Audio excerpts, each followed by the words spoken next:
Subscribe Muhammad Amjad Nadwi, Indian Islamic scholar.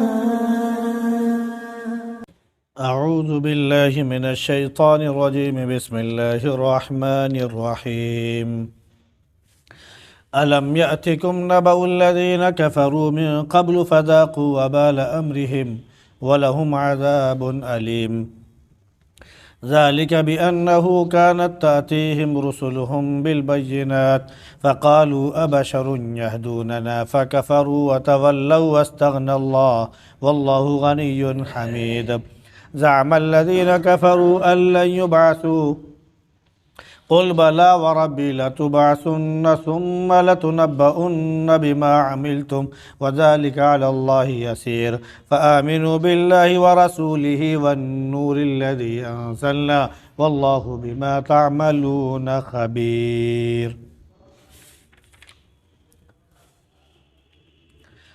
ألم يأتكم نبأ الذين كفروا من قبل،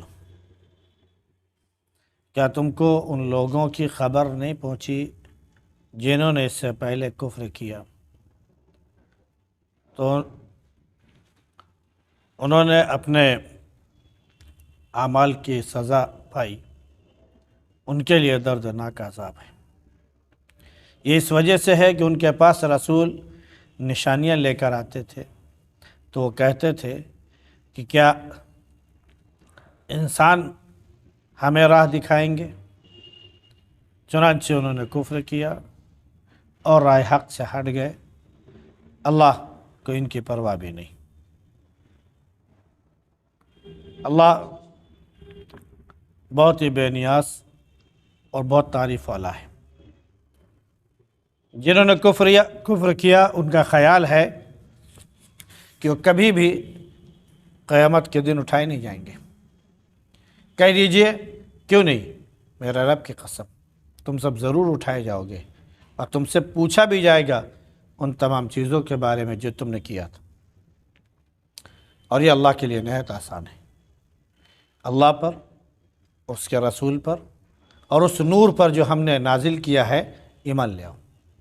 اللہ جانتا ہے جو کچھ تم کرتے ہو۔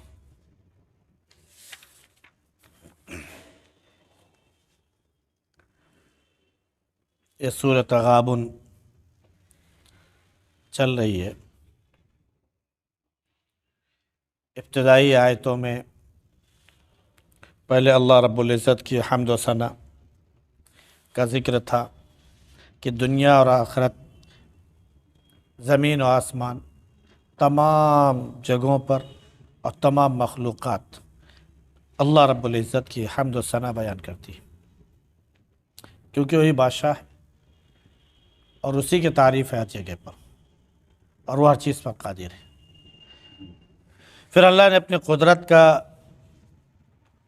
اظہار بھی فرمایا کہ انسان کو اس نے پیدا کیا، لیکن پھر بھی کچھ انسان ایسے ہوئے جو اللہ کا انکار کر بیٹھے، کچھ وہ ہیں جو اللہ پر ایمان رکھتے ہیں۔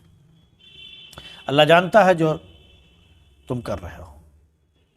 اللہ نے آسمان اور زمین پیدا کیا، اور یہ چیز، دونوں چیزیں زمین و آسمان کوئی ناحق یا بیکار نہیں پیدا ہوئی ہیں، مقصد بھی ہے اور بہت ہی مناسب طریقے سے اللہ نے پیدا کیا۔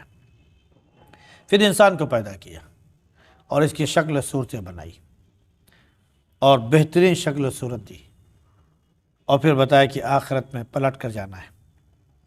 وہ جانتا ہے جو کچھ آسمانوں میں ہے، جو زمین میں ہے، اور وہ جانتا ہے جو انسان چھپاتا ہے، جو ظاہر کرتا ہے، کیونکہ اللہ دلوں کا حال، دلوں کا بھید جانتا ہے۔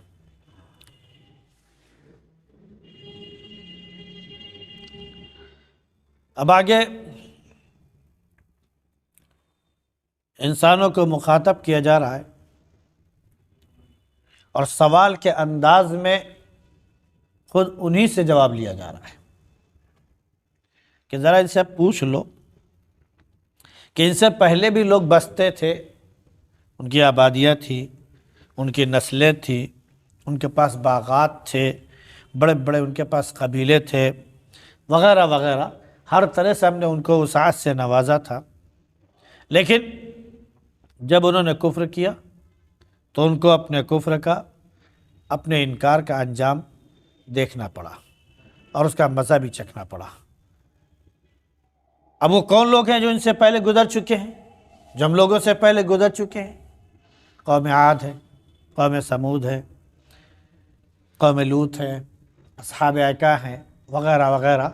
یہ سب وہ قومیں ہیں جن کو اللہ رب العزت نے بہت دردناک عذاب دنیا ہی میں دیا، اور آخرت میں جو عذاب آئے گا، جو ان کو ملے گا، وہ تو باقی ہے۔ تو اللہ نے مثال دی کہ دیکھو ذرا، یہ لوگ تھے جو بڑے بڑے دعوے کیا کرتے تھے، اللہ کا انکار کیا کرتے تھے، لیکن اللہ نے ان کو سخت ترین سزا دی۔ فرعون کے ماننے والوں کو بھی اللہ نے سزا دی۔ تو اسی طرح اگر تم لوگ بھی نہیں مانو گے تو تمہیں بھی دنیا میں انجام ملے گا، تمہاری برائیوں کا بدلہ ملے گا، اور آخرت میں جو ہم سزا دیں گے وہ الگ ہے، جیسے کہ ان لوگوں کو دیا۔ یہ اس وجہ سے ہے کہ رسول جو ہے وہ کھلی ہوئی نشانیاں لے کر آتے ہیں، اللہ کی طرف سے معجزے لے کر آتے ہیں۔ کچھ معجزے تو ایسے ہوتے ہیں جو اللہ رب العزت اپنے نبیوں کو عطا فرماتا ہے پہلے ہی سے، تاکہ لوگ اسے دیکھیں اور ان کی سمجھ میں آ جائے اور وہ ایمان لے آئے۔ وہ حجت اور دلیل کے طور پر ہوتا ہے۔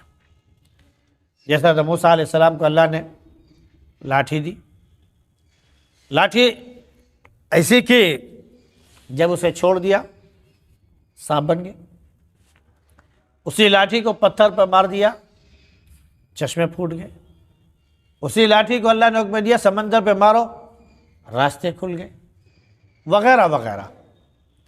تو اس سے مختلف کام موسیٰ علیہ السلام لیا کرتے تھے، اور وہ لاٹھی موسیٰ علیہ السلام کے پاس ایسے نہیں آئی، وہ پیچھے سے وہ لاٹھی چلتی چلی آ رہی تھی انبیاء علیہ السلام کی، جو ان کے ہاتھ میں آئی تھی، وغیرہ وغیرہ۔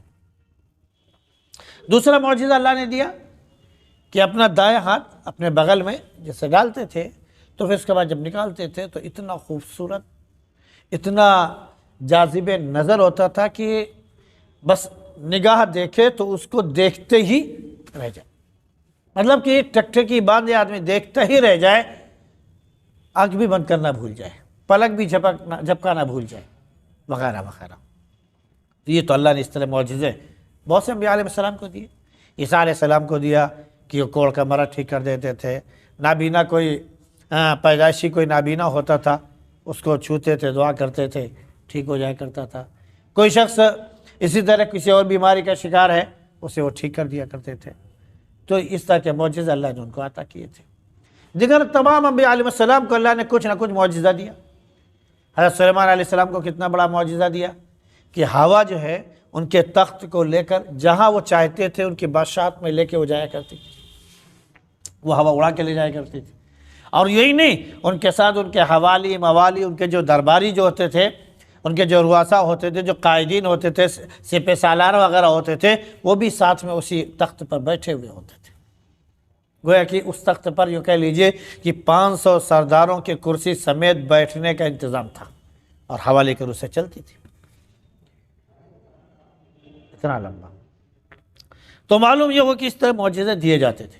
کچھ معجزے اللہ رب العزت نے مطالبے پر عطا کیے، لیکن جب مطالبے پر جو معجزہ دیا جاتا ہے عام طور سے لوگ اس کو مانتے نہیں ہیں، جادو کہہ کر نکل جاتے ہیں۔ جیسے حضرت صالح علیہ السلام سے کہا گیا نبی ہو، تو جی ہاں نبی ہو، اس میں کوئی شک نہیں ہے، اللہ نے ہم کو نبی بنا کر بھیجا ہے۔ اچھا نبی ہو تو ایک کام کرو، یہ سامنے پہاڑ نظر آ رہا ہے، اپنے اللہ سے دعا کرو کہ یہ پہاڑ پھٹے، اس میں سے ایک اٹھنی نکلے، اور اس کے بعد باہر آ کر وہ ماں بن جائے، بچہ دے۔ صالح علیہ السلام نے اللہ تعالیٰ سے دعا کی، اسی وقت پہاڑ پھٹا، اٹھنی نکلی، اور اتنی بڑی تھی کہ قوم کی اٹھنیاں اس کے آگے بالکل ٹھگنی کہہ لیجیے نظر آتی تھی، اور اس اٹھنی کو دیکھ کر قوم کی اٹھنیاں بھاگ کھڑی ہوتی تھی، عجیب رعب اس کا طاری ہوتا تھا، ہیبت طاری ہوتی تھی اس کی، اور باہر آ کر اس نے بچہ دیا۔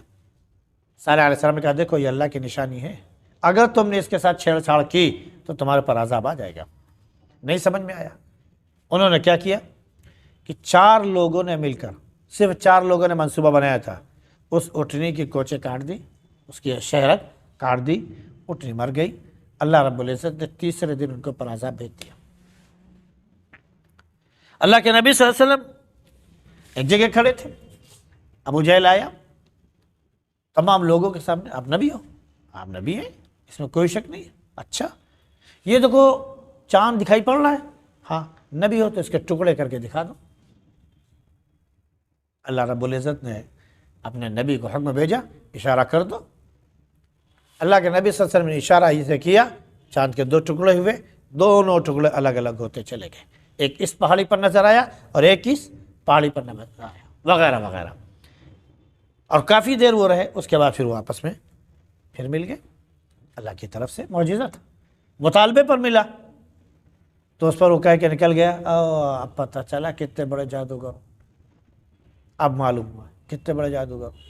ایسے بہت سے معجزے ہوئے اللہ کے نبی صلی اللہ علیہ وسلم کے حیات میں جو مطالبے پر ملے لیکن اس پر ایمان نہیں لے۔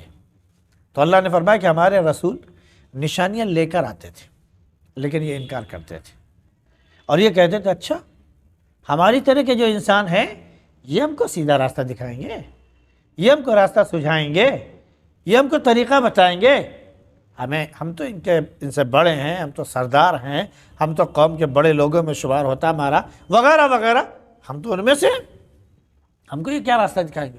چنانچہ یہ کہہ کر انہوں نے انکار کر دیا اور وہ منہ پھیر کر چلے گئے۔ تو اللہ نے کہا کہ ہمیں وہی کی کوئی ضرورت نہیں ہے، ہم بھی ان سے بے نیاز ہیں۔ اللہ بے نیاز بھی ہے اور قابل تعریف بھی ہے۔ تو جن لوگوں نے کفر کیا تھا ان کا یہ دعویٰ تھا کہ وہ کبھی بھی دوبارہ مرنے کے بعد نہیں اٹھائے جائیں گے۔ قیامت کے دن اللہ نے حکم دیا کہ ہم سب کو اٹھائیں گے، اللہ نے بتایا جگہ جگہ اس کا ذکر ہے، لیکن اس طرح کے لوگ کہتے ہیں نہیں جی جو ہمارا آج تک آیا ہی نہیں تو اب کیا اٹھائے جائیں گے، ہم کبھی نہیں اٹھائے جائیں گے۔ تو اللہ نے اپنے نبی سے کہا کہ کہہ دو خدا کی قسم، میں اپنے رب کی قسم کھا کر کہتا ہوں تم ضرور اٹھائے جاؤ گے، اور اس کے بعد تم کو بتایا بھی جائے گا جو کچھ تم دنیا میں کیا کرتے تھے۔ آپ اس سے اندازہ کر سکتے ہیں کہ آخرت کے بارے میں ابھی ایک ویڈیو آئی ہے جو خاص طور سے ہندوستانیوں نے اسے شائع کی ہے کہ زمین جو ہے وہ اندر اندر ختم ہو چکی ہے۔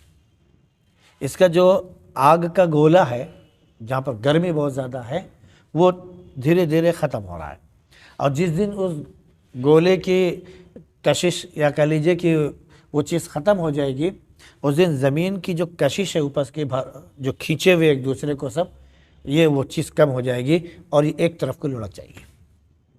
یہ ہمارے سائنسداں کہہ رہے ہیں، ہمارے سائنسداں کہہ رہے ہیں، تو انگریزوں وغیرہ جو ناسا وغیرہ کے ہیں وہ تو بہت پہلے سے چیخ رہے ہیں۔ تو جب یہ دنیا ختم ہو جائے گی تو رکھیے بات ہے کچھ نہ کچھ تو آئے گا، آنا تو ہے کچھ نہ کچھ۔ تو یہ بھی ذکر کر رہے ہیں۔ اور دوسرے ہے کہ آج انگریزوں کے ہاں جو بڑے بڑے سائنٹسٹ ہیں انہوں نے کیا کر رکھا ہے کہ ان کے ہاں جو ایسے لوگ ہیں جنہوں نے قوم کو کچھ دیا، بڑے لوگوں میں ان کا شمار ہوتا ہے، ذہین اتنے ہیں کہ ہر چیز نئی چیز ایجاد کرنے والے لوگ ہیں، تو ان کو انہوں نے کیا کیا ہے کہ تابوت میں بند کر کے فریزر میں ڈال دیا ہے کہ آگے چل کر ہم ہو سکتا ہے 50 سال بعد 100 سال بعد کوئی ایسی مشین ایجاد کر لے جس کی وجہ سے ان کے برین، ان کے دماغ کو ہم دوبارہ استعمال کر سکیں کمپیوٹر کے ذریعے، کمپیوٹر کے ذریعے ہم دوبارہ ان کا دماغ استعمال کر سکیں۔ چنانچہ اس کی وہ تیاری کر رہے ہیں، نہ جانے کتنی لاشیں انہوں نے جو ہے ٹھنڈے اس میں جو ہے بالکل برفانی اس میں رکھ دیا ہے تاکہ وہ خراب نہ ہو۔ آگے 50 سال بعد ہم اس کو ہو سکتا ہے کہ زندہ کر سکیں، اور ان کے اس دماغ سے جو ان کے پاس موجود تھا زندگی میں، مرنے کے بعد بھی اب اس دماغ کا استعمال ہم کر سکیں۔ جیسے ایسا ہوتا ہے نا کہ ایکسیڈنٹ ہو جاتا ہے، تو ایکسیڈنٹ میں کیا ہوتا ہے، ان کا گردہ نکال لیا گیا، اس کی آنکھیں نکال لی جاتی ہیں، اس کا دل نکال لیا جاتا ہے، وغیرہ وغیرہ، بہت سی چیزیں، بہت سے اعضاء نکالے جاتے ہیں، اور کہا جاتا ہے کہ یہ اگر دوسرے جسم میں لگا دیا جائے تو یہ کام کرنے لگتا ہے۔ ایکسیڈنٹ والوں کا عام طور سے یہی ہو رہا ہے کہ فوراً جو ہے اس کا کیا بولتے ہیں وہ آپریشن ہوتا ہے، اور اس کے بعد وہ ساری چیزیں نکالی جاتی ہیں، کیوں؟ تاکہ دوسروں کو دیا جا سکے۔ تو معلوم ہے کہ جب یہ ابھی سے استعمال کر رہے ہیں تو اس سے ایک بات کا ثبوت تو ملتا ہے کہ جب اللہ نے کسی کو موت تک پہنچا دیا، فطری موت کے بجائے دیگر کسی اور ذریعے اس کی موت ہو رہی ہے، تو اس کے جسم کے نکال کر دوسرے اس میں زندہ کرنے کی کوشش کی جا رہی ہے، تو ایسے ہی آخرت میں اللہ رب العزت اسی انسان کو دوبارہ زندہ کرے گا۔ تم ایک انسان ہو کر، اللہ کے بندے ہو کر کوشش کر رہے ہو کہ مرے ہوئے انسان کو ہم زندہ کر لیں، تو جس رب نے کہا کہ ہمارے پاس طاقت ہے، قوت ہے، اور ہم زندہ کرتے بھی ہیں، کر سکتے ہیں، ہمارے پاس قوت ہے، آخرت میں ہم سب کو زندہ کریں گے، تو کیا وہ بے بس ہے؟ تم تو بے بس ہو کر زندہ کرنے کی کوشش کر رہے ہو، اور اللہ رب العزت کہہ رہا ہے کہ ہمارے پاس طاقت ہے، ہم زندہ کر سکتے ہیں، تو وہ تو کہہ رہا ہے، تو اس کے بعد پھر سمجھ میں کیوں نہیں آ رہی؟ جبکہ تم خود کوشش کر رہے ہو، تو تم سب ضرور اٹھائے جاؤ گے اور تم کو بتایا بھی جائے گا جو تم کیا کرتے تھے۔ اور یہ اللہ کے لیے کوئی مشکل نہیں، بہت آسان ہے۔ لہذا اللہ پر، اس کے رسول پر، اور یہ قرآن کریم جو اس نے نازل کیا ہے، اس کو نور کہا گیا ہے، اس کو نور کہا گیا ہے، تو لہذا جو نور اللہ نے نازل کیا ہے اس پر ایمان لے آؤ، اس لیے کہ تمہیں معلوم ہونا چاہیے کہ تم جو کچھ بھی کر رہے ہو اللہ دیکھ رہا ہے، اللہ جان رہا ہے، اللہ سے کوئی چیز پوشیدہ نہیں ہے۔ اللہ ہم سب کو ایمان کی اور آخرت پر بھی ایمان کی اور اسلام پر جمنے کی اور اس نور پر عمل کرنے کی توفیق نصیب فرمائے۔ سبحان اللہ بحمدہ، سبحانک اللہم و بحمدک، ونشہد ان لا الہ الا انت، نستغفرک۔